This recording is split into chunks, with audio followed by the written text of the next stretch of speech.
Simba TV Tanzania tumeazimia kukuletea update zote za kimichezo, burudani pamoja na mambo yote ya kijamii. Mbele yako upo na Alhabibi Mkumba, tunapenda kumuita Alhabibi Mkumba, mchambuzi wa mambo mengi sana ya kidunia, mambo ya kijamii na mambo mengine mengi. Ukitaka kuchambuliwa basi anatufaa sana kwa ajili ya kuchambua. Lakini sasa hivi tumeona hii miezi imekuwa ni ya ndoa, watu wengi sana wanaoana kutokana na wengine wanasema kuelekea katika mwezi mtukufu wa Ramadhani, ambapo kwa maangalizo tunaambiwa ni mwezi wa pili. Lakini kuna kitu kimeenea sana mitandao ya kijamii, nataka nimuulize kidogo Shehe Mkumba hapa atudadavulie kuhusiana na kuna bwana mkubwa mmoja amemwacha mkewe kwa ajili ya kuonja vipande vya nyama, tena akaweka paka idadi vipande 7 vya nyama. Hili je, likoje, ili mradi hata wale ambao wanaingia kwenye ndoa nao wawe makini kwamba je, mke kumbe akionja vipande vya nyama tu unaweza ukampa talaka, tena si talaka tu, talaka 3. Inasihi hiyo?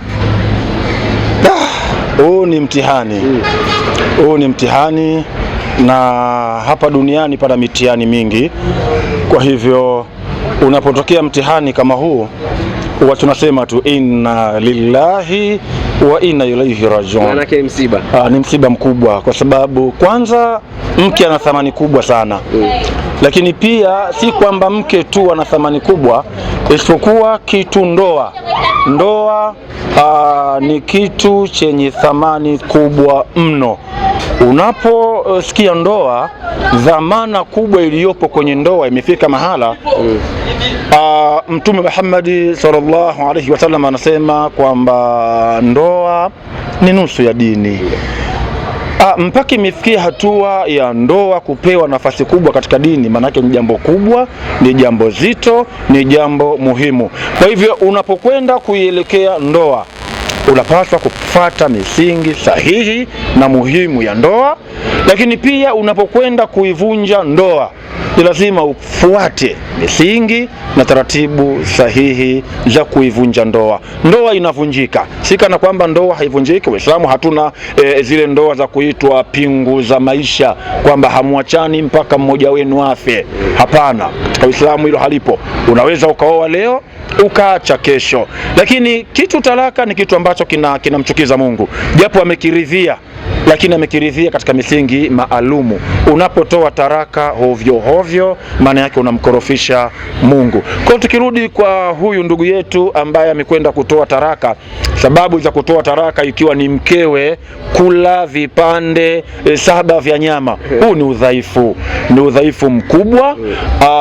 Sijui nitumie lugha gani nieleweke vizuri, lakini kifupi ni kwamba huu ni udhaifu. Mwanamume hakutumia uwanamume wake katika ndoa yake, kwa sababu unapomuoa ni jukumu lako kumvalisha, kumlisha, lakini pia kumhudumia katika maradhi na shida mbalimbali. Hili ni jukumu lako. Kwani huyu mpaka anamtoa kwao na kumpeleka kwake, kwao alikuwa hali nyama, pengine alikuwa anakula zaidi ya hivyo vipande 7. Alimpenda yeye akakubali ya muoe. Vipi wende ukamwache mkeo uliyompenda eti kwa sababu ameonja? Sasa ametumia lugha kuonja, ameonja vipande 7 vya nyama. Hapa ameonja. Je, angekula ingekuwaje? Kwa hiyo angekula, inawezekana ikawa ndo haki yake kula, sio kuonja. Sasa uwezi kula bila kuonja na yeye ndo alikuwa mpishi, lazima aonje, athibitishe imeiva, iko sawa sawa. Kwa kwenye kuonja pia kuna kunogewa. Kwa mpaka amefika vipande 7. Kwanza unafikiaje hatua ya kumhesabia mkeo vipande vya nyama? Hii tabia imetoka wapi? Wengi wamejiuliza hilo. Kajuaje kama vipande 7 na vilikuwa vingapi? Na maana mume anajua vilikuwa. Nimeona anasema kwamba vilikuwa 12. Kwa hiyo baada ya kuonja vile 7 vimbakia 5, naye akaenda kuambulia kimoja. Huu sio mwanamume bana.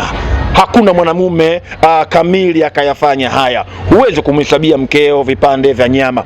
Labda unaweza kumhesabia pesa ya matumizi, lakini huwezi kumhesabia vipande vya nyama. Kwa hiyo niseme tu, kwa hii taraka siwezi kusema aiswihi, lakini niseme taraka hii ni lazima Mungu atakuwa ameichukia, kwa sababu Mungu anachukia taraka. Taraka itoke katika misingi iliyo wazi, na kuna taratibu ambazo unaweza kutoa taraka na Mungu akaifurahia. Lakini kwa taraka hii huyu bwana atakuwa amefanya makosa makubwa sana. Kumwacha mkeo kisa amekula nyama ni kosa kubwa sana. Kosa kubwa sana. Kubwa sana. Lakini Shahidi Mkumba, tunaelekea sasa kwenye mwezi mtukufu wa Ramadhani. Tuna kama miezi miwili hivi sasa hivi ya kusubiria mwezi huu mtukufu wa Ramadhani. Na wewe tunajua uko katika ukanda huo, kwa maana wewe ni muumini mzuri tu wa Kiislamu na pia ni mshauri mkuu wa mambo mengi ya ndoa, na tunaona sasa hivi vijana wengi sana wameingia kwenye ndoa. Takriban leo katika huu ukanda wetu ambao tunaokaa tumeona ndoa takriban 7 kama sio 6 tumeziona. Watu wanakuja wanaoa, wanafanya hivi, na tunaambiwa kuwa hizi ndoa ni ndoa za uji, kwa maana wengine wanazitafsiri kuwa inawezekana ikawa wanaoana saa hizi, mwezi wa Ramadhani ukiisha basi wengi wanaachika. Hivi ni kweli kwa takwimu kwamba wanaoana mwezi wa Ramadhani huachika baada tu ya mwezi wa Ramadhani? Takwimu zinaonyesha hivyo. Takwimu ziko hivyo. Tukifanya zile takwimu za kimtaa tu, unaweza kukubaliana na hayo maneno kwamba hizi ndoa nyingi zinazofungwa kwa fujo kukaribia mwezi wa Ramadhani, ukienda kufanya tafiti baada ya Ramadhani kupita, zenye kudumu nakuta chache. Unaweza kafungwa ndoa 100, 200, lakini ukienda kuta nyingi zimesambaratika na chache zimebakia. Hili tatizo ni kwa sababu watu wanaingia kwenye ndoa pasi na kujua kwenye ndoa anakwenda kufuata nini. Leo msimamishe mwanaume alioa, msimamishe mwanamke aliolewa, muulize mwanamume kwa nini umeoa, atakupa majibu tofauti na misingi ya ndoa. Ukimuuliza mwanamke kwa nini umeolewa, atakwenda kukupa majibu tofauti na misingi ya ndoa. Ukiona ndoa haijadumu, maana yake ndoa hii haikufuata misingi. Muolewa hakujua kwa nini kaolewa na muoaji hakujua kwa nini ameoa. Lakini ukiona ndoa imedumu, basi jua kwamba muoaji kajua kwa nini kimemfanya aoe, na muolewa pia katambua kwa nini amekubali kuolewa. Mimi alhamdulillah namshukuru Mungu, toka nimeoa sijaacha. Takriban miaka mingapi sasa hivi? Ni miaka 20 sasa, inakwenda kama 21 hivi. Nimeoa tarehe 13 mwezi wa 3 mwaka 2005. Ilikuwa ndoa ya mwezi wa Ramadhani? Hapana, mwezi wa 3 kichukulia mwaka ilikuwa yani mbali kabisa na Ramadhani hapa. 2005. Tarehe 13 mwezi wa 3 mwaka 2005 ndio nakwenda kuoa. Mpaka leo sijamwacha mke wangu. Kwa nini? Nilijua kwa nini naoa.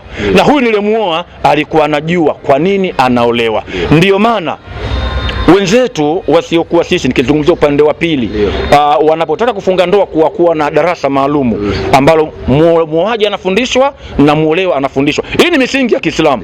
Lakini kwa sababu tumeiacha, kwa kuwa tumeacha misingi hii, wenzetu wanachukua wanafanyia kazi wao. Kwa hiyo hata sisi tuna haja kuitendea haki Qur'ani. Sasa ilipaswa mashehe wanapotaka kwenda kufungisha ndoa, basi kwanza wajue huyu anayeoa ana elimu ya ndoa. Kwa nini anaoa? Huyu anayeolewa ana elimu ya ndoa. Kwa nini anaolewa? Leo kwa kuto kujua elimu ya ndoa, utamkuta mtu anakwambia anakwenda kuoa kisa amechoka kula kwa mama ntilie. Huyu hajui maana ya ndoa. Mwanamke anakwenda kuolewa anakwambia na kwa sababu nasema wengine wanakuambia na kwenda kuangalia mikato ya chumba. Mwingine anakuambia naolewa kwa sababu nataka nitoe gundu. Mtaani kwangu wengi wameolewa bado mimi tu. Kwa hiyo unakuta hapa kabisa. Naam, tutumie lugha hiyo, kuolewa kwa fashion. Aonekane kwamba kaolewa. Na mwingine anaolewa kwa sababu ameshiriki shughuli za wenzake wengi, ametoa michango mingi. Yeye pa kutolewa mchango hana, anaitafuta ndoa ili arudishiwe fadhila kile ambacho amefanya. Ndoa kama hizi kudumu inakuwa shida sana. Kigoma hicho. Hizo ndoa ambazo zinakwenda. Kwa hiyo tukishajua misingi ya ndoa, kwa nini tunaoa? Leo huyu alikwambia naoa kwa sababu nimechoka kukula kwa mantilie, ama nimechoka kufua, ama nimechoka sina kunifungulia mlango. Wewe bado hujaoa na hujajua maana ya kuoa. Unaposema umechoka kula kwa mantilie, maana yake unemuoa ni mama ntilie. Ukisema umechoka kufua, unahitaji mtu akukufulia, maana yake unemuoa ni dobi.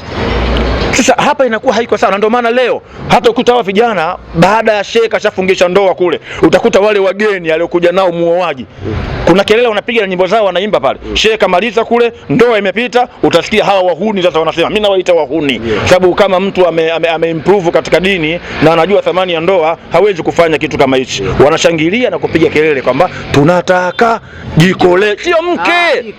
Hawasemi mke, wanasema tunataka jiko letu. Maana hapa kichoolewa ni jiko, hajaolewa mwanamke kwa maana ya thamani ile ya ndoa. Kwa hivyo neno jiko kwa maana hiyo ni bati. Sasa neno jiko, unapoita jiko, kwa sababu wengi tunaona wazee wetu wengi kwamba umepata jiko kijana, ongea. Ni maneno ya kihuni, haya maneno ni ya kihuni. Hata kama anatamka mzee ni maneno ya kihuni. Wewe unaweza kuoa jiko? Mke ndio anayeolewa, na huyu mke ana thamani kubwa. Huwezi kumwita mkeo jiko. Na kama umeoa jiko, wewe shida yako ni kupukiwa tu. Kwa hiyo siku usidai unyumba. Sio umeoa jiko? Kasha kupikia chai, kasha kupikia ugali. Jiko litoe unyumba. Jiko linatoaje unyumba? Litakuunguza. Kwa hiyo hapa manake ni maneno tu ya kiuni. Mke anaolewa sababu kubwa. Mungu anasema kwenye Qur'ani, oweni wanawake mnawapenda. Sura An-Nisa ile anasema oweni wanawake mnawapenda, 2, 3, 4, kama uadilifu wako mdogo oa mmoja. Lakini kule mwisho Mungu anamalizia anasema wapeni mahali zao, kwa sababu hizo ni hidayah zao. Kwa hiyo mke anapewa mahali, anakwenda kuolewa, lengo lake ni kwenda kutimiliza misingi ya ndoa. Kitu kikubwa katika ndoa ni ile hali inayoitwa tendo la ndoa. Lile tendo ndilo linalokwenda kusapoti ndoa nzima. Unaweza ukawa tajiri, umefuatwa kwa mali zako, ama umemuoa yule kwa mali zake, lakini kama mmoja wapo anakuwa mzito wa kukamilisha ndoa, kwa maana ya kutoa lile tendo la ndoa, hapa ndoa una uwezo wa kuoa usiku mchana ukaacha. Unaweza kuoa usiku mchana ukaacha. Lakini tumalizie hapo, tuwekee nukta.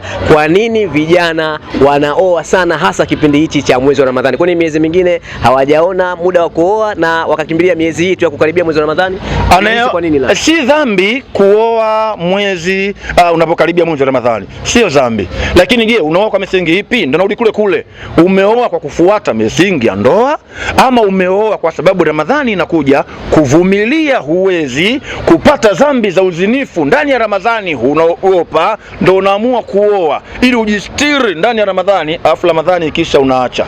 Wewe inakuwa sio sawa sawa. Sawa, ndoa yetu kama imepita, kwa sababu misingi ya ndoa imefuatwa, ndoa itasimama, lakini fuata basi zile taratibu za ndoa, kwamba umeoa kwa kusudio lipi, unaoa unajua kwa nini unaoa. Ukishayajua haya, kwa hizi ndoa ambazo zinakimbiliwa, ndivyo niseme wengine kwamba wanaona mwezi wa Ramadhani ni mwezi mzito, tena wapo watu wanachukia kuona Ramadhani inaingia. Sasa huyu mwingine uvumilivu unamshinda ndani ya Ramadhani, anajua miezi ya kawaida. Sasa hatari sana. Anajua miezi ya kawaida atazini huku, atazini kule, maisha yanakwenda. Lakini Ramadhani hii ndio anamuogopa Mungu wake. Hii miezi mingine Mungu amuogopi, anazini tu, anapiga huku, anapiga kule, maisha yanakwenda. Lakini anaona hii Ramadhani imeingia, sasa nikizini nitatafuta ugomvi na Mungu. Nifanyeje? Basi nioe.